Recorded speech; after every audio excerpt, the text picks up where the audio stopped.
សួស្តីអ្នកទាំងអស់គ្នាថ្ងៃនេះយើងរៀនអំពីការប្រើប្រាស់ពណ៌ត្រូវបានបែងចែកជាពីរគឺ RGB Red Green Blue និង CMYK Cyan Magenta Yellow Key RGB Color Red Green Blue ប្រព័ន្ធពណ៌ RGB ត្រូវបានប្រើដោយឧបករណ៍អេឡិចត្រូនិកមួយចំនួនដូចជា Smartphone LED Projector Smartwatch LCD Projector ពណ៌ត្រូវបានបន្ថែមទៅអេក្រង់ខ្មៅការរួមបញ្ចូលគ្នានៃកម្រិតផ្សេងគ្នានៃពណ៌ខៀវក្រហមឬបៃតងអាចបង្កើតបានរាប់លានពណ៌កូដដូចជា RR GG BB វាប្រើហិច្ឆតាដេស៊ីម៉លប្រព័ន្ធដែល F ជាកម្រិតខ្ពស់បំផុតទ្រង់ជ្រូក F2 ដង04ដងអត្ថន័យគឺ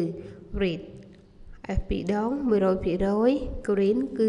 00និង Blue គឺ00ហើយនេះហើយពណ៌គឺពណ៌ក្រហមសញ្ញាទ្រង់ជ្រូក02ដង F2 ដង00គឺ Green ពណ៌បៃតងទ្រង់ជ្រូក04ដង F2 ដងគឺ Blue ពណ៌ខៀវកូដមួយចំនួនរបស់ RGB Color ឧទាហរណ៍នេះជាកូដប្រភេទនៃកូដមួយចំនួនរបស់ពណ៌យើងអាចរៀនចំណាំចឹងពណ៌លឿងមានសញ្ញាទ្រង់ជ្រូក04ដងនិង00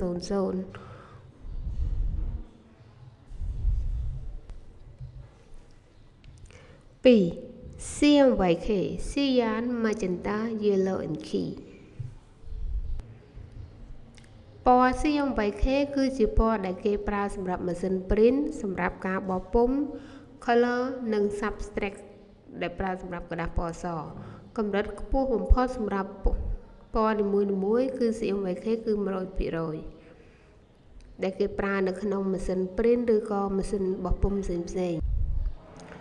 នេះជាកូដពណ៌របស់ CMYK យើងអាចមើលនៅក្នុងនេះអញ្ចឹងតំណាងឲ្យពណ៌មួយ